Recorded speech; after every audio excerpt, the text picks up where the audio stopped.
जबकि आपके सामने अन्याय होगा और आप बोल भी नहीं पाओगे।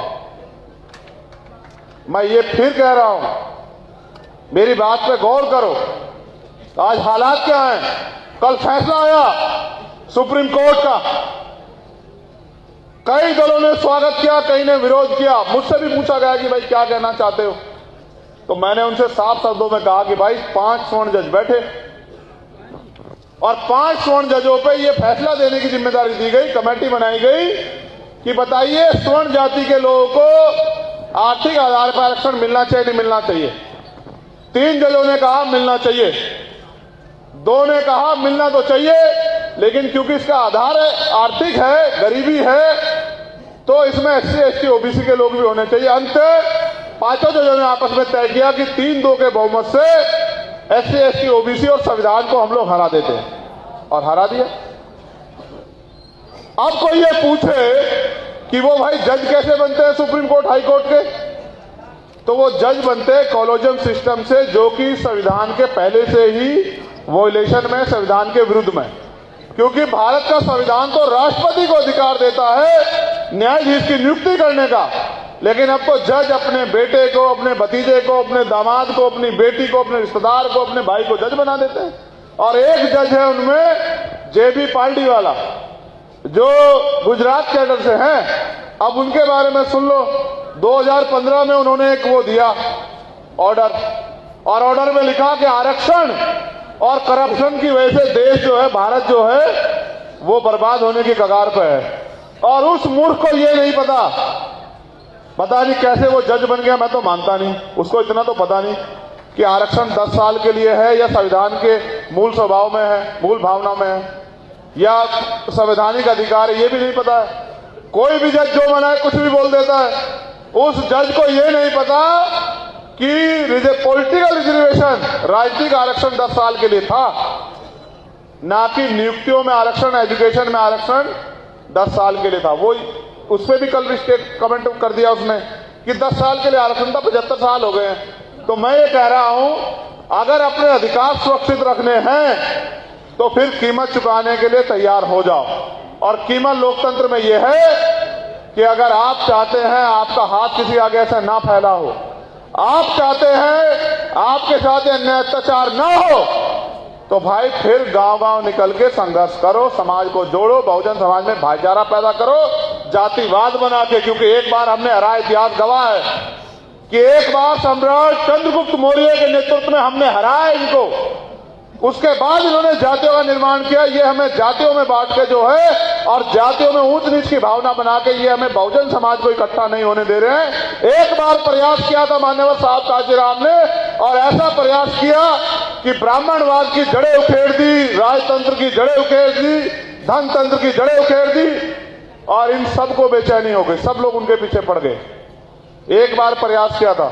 मैं मानता हूं अगर इस मंच पे मांझी भी है, कुशवाहा भी है, रविदास भी है, पासवान भी है, और माइनॉरिटी के भाई भी हैं, तो क्या बुराई है? मंच तभी तो अच्छा है जब ये गुलदस्ता बन रहा है। मैं तो और भी चाहता था कि इसमें और भी लोग होते, किन्हीं कारणों से वो लोग नहीं हो पाए। तो मैं ये कह रहा हूं आप लोगों से कि जब तक आप अलपजन बने रहोगे, जब तक आप, देखो बात तो बहुत बड़ी बड़ी करते हैं हमारे यहाँ लोग तमाम तरह की, लेकिन जब समय आता है तब फिर जातियों में नेता ढूंढते हैं अपना, कि हमारी जाति का नेता तो वहां है, हमारी जाति का नेता तो वहां है। तो जब तुम जातियों में नेता ढूंढोगे भाई बिहार के साथियों, फिर आपके हिस्से में चम्मच ही तो आएगी। जिनको राज करना है उनको राज जैसी सोच भी पैदा करनी पड़ेगी, और राज जैसी सोच जो है वो संघर्ष से आएगी, राज जैसी सोच जो है विचार से आएगी। इस देश में आज जो टकराव है ना, वो सीधा सीधा था ब्राह्मणवाद और अंबेडकरवाद के बीच में है, सीधा था। वो लोग बेवकूफ बना के इस देश से जो भारतीय संविधान है उसको खत्म कर देना चाहते हैं। और मैं आपसे पूछना चाहता हूं, मेरी माएं बहनें भी यहाँ है, देखो इतनी बड़ी संख्या में, इधर भी बैठी हैं, उधर भी बैठी, यहाँ भी बैठी हैं, मैं उनका भी धन्यवाद देता हूं। ना तो मंच पे उनमें से कोई है, एक बैठी भी तो, एक दो पीछे बैठी है बेचारी। मैं तो चाहता था इस मंच पे वो आगे बैठती है, एक वहां हमारी बराबर में, तब तो मजा आता जब वो जो है उनको भी सम्मान बराबर का मिलता। अभी हमें बहुत कुछ सुधार करने की जरूरत है, ये बात अलग है।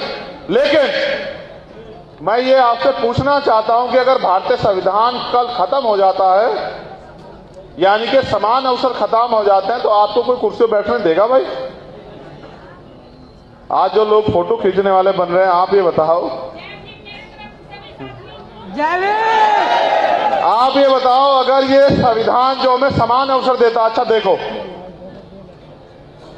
2 हाथ 2 पैर 2 आंख 2 कान और स्वस्थ शरीर तो आपके पास है और ऐसा ही शरीर मेरे पास है। और अगर आप आगे नहीं बढ़ रहे हो तो आप अपने लिए दूसरे को दोषी मत कहो, क्योंकि वही आगे बढ़ेगा, वही चमकेगा जो रगड़ा जाएगा, जो मेहनत करेगा, संघर्ष करेगा, वही आगे निकलेगा। तो आप ये बताओ, जब समान अवसर है, आज पढ़ने के लिए भी समान अवसर है हमारे पास, पढ़े हम लोग, और राजनीति के लिए भी समान अवसर है, तो हम दूसरे दलों की पूंछ क्यों बने? साहब काशीराम कहते थे, अपनी दूसरे की महल से बढ़िया होती है अपनी झोपड़ी, जहां मालिक होते हैं। यहां मैं आपको डांट दूं, आप मेरी उंगली खींच लो, आप वहां बैठ जाओ, मैं यहां बैठ जाऊं, यहां हम सब लोग बराबर हैं, अब आपस में परिवार। आप वहां से मुझसे कोई सवाल कर दो, यहां से मैं आपसे कुछ पूछ लूं, यहां हम एक है, परिवार है। क्या आपको लगता है किसी और दल में हम लोग इस तरह से अपनी बात रख सकते हैं? जब हम अपनी बात भी नहीं रख सकते तो क्या वो हमारे मुद्दों का हल करेंगे? जितने लोग आप यहां बैठे, मैं गारंटी देता हूं, अगर आप लोग कमर कस लें और आज जो लोग मंच पे बैठे हैं, ये मुझे शक्लें दिखाने के बजाय अगर फील्ड में जाकर मेहनत करें, मैं गारंटी देता हूं कि 1 साल के अंदर जो है, आप गांधी मैदान की बात करते हैं, मैं कहता हूं अगर पटना पूरा बंद ना हुआ तो मैं राजनीति करना बंद कर दूंगा। मुझसे शर्त लगा लो, मैं आपकी क्षमता को भी जानता हूं, लेकिन मैं फिर कह रहा हूं ना, सिर्फ मेरे आने पे आते हैं मुझे शक्ल दिखाने के लिए कि बता दें कि हम भी हैं। बाकी अगर पूछो, गारंटी से दे दो, जो लोग कैडर में थे, मैंने उनसे कहा था कि ये मत सोचो कि आज मंच पे कौन बैठा, ये सोचो कि अगर आप काम करोगे तो कल उस मंच पे मेरी बराबर में आप भी वहां बैठे होंगे। तो ये सोच के काम करो, तो फिर देखो आप लोग कैसे आगे नहीं बढ़ते हो। ये कोई बाबा साहब ने क्या कहा जब उन्होंने वोट का अधिकार दिलाया, आपने 4 बच्चे कुर्बान करके कहा कि आज मैंने रानी का पेट काट दिया है। आज के बाद राजा आपकी वोट से तैयार होगा, बैलेट बॉक्स से तैयार होगा। आप मुझे बताओ, मैं भी तो एक प्राइमरी स्कूल के हेडमास्टर का बेटा हूं। बाबा साहब के द्वारा दिए गए आरक्षण से नौकरी लगी मेरे पिताजी की, उनकी नौकरी लगी तो उन्होंने हमें 6 भाई बहनों को पढ़ाया और मैं पढ़ लिख लिया, तभी तो आज यहां संघर्ष कर रहा हूं।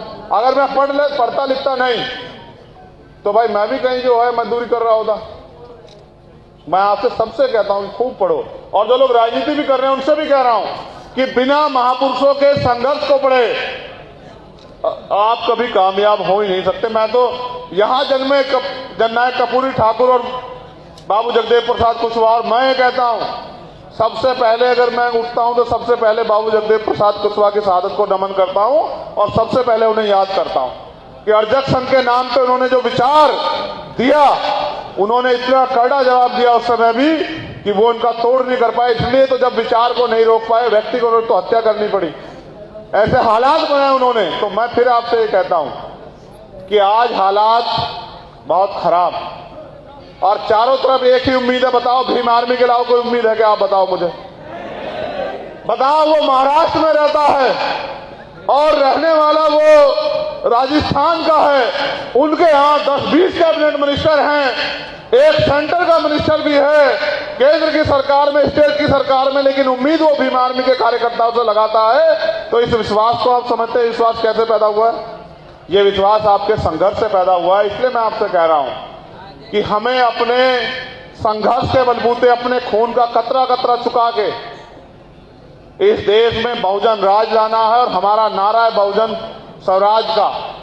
ऐसा राज जहां मानवता की बात हो, ऐसा राज कि जहां तमाम तरह से जो है अंतिम व्यक्ति भी रोटी कपड़ा मकान की लड़ाई ना लड़े, उसके स्वाभिमान सम्मान के साथ छेड़खानी ना हो, उसके साथ अन्याय ना हो, उसको तमाम अवसर मिले और वो आगे बढ़े और वो तरक्की करके अपने परिवार को आगे बढ़ाए। और जो गैर बराबरी इस देश में सामाजिक आधार पे कि ये छोटा है बड़ा, ये खत्म हो जाए, जाति व्यवस्था जो है टूट जाए, उसके लिए पहले हमें जातियों को जोड़ के भाईचारा बना के बहुजन समाज बनाना पड़ेगा। और बहुजन समाज बना के, और बहुजन समाज ऐसे भी नहीं बनेगा कि एक ही जाति के लोग सारे बन जाएं। प्रदेश में, जिले में, संभाग में, मंडल में, विधानसभा में, ऐसे भी नहीं बनेगा। जिसकी जितनी संख्या भारी उसकी उतनी हिस्सेदारी, इस नारे को भी याद रखना पड़ेगा।